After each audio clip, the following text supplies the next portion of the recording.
Mukhang may pasabog na dapat abangan sa kapamilyang aktres na si Francine Diaz. Sa isang interview with ABS-CBN, ibinunyag ni Francine na nagkaroon siya ng music collaboration kasama ang isang Korean artist.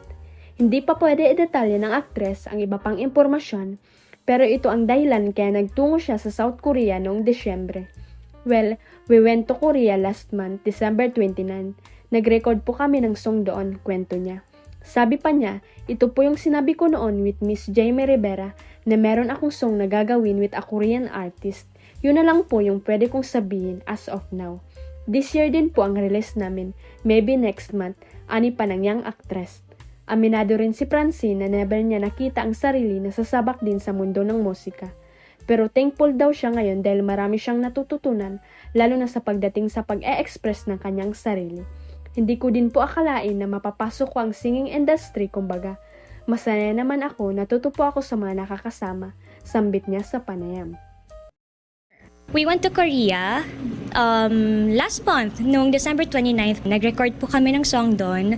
Ito po yung sinabi ko rin noon nung press con with Miss Jaime Rivera na meron po akong song na gagawin with a Korean artist. This year din po yung release namin. Maybe next month.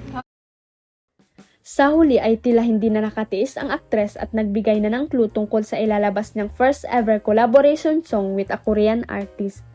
An English version of a Korean song na ginawa din niya, but this time naman may POV ng girl pagbabahagi niya.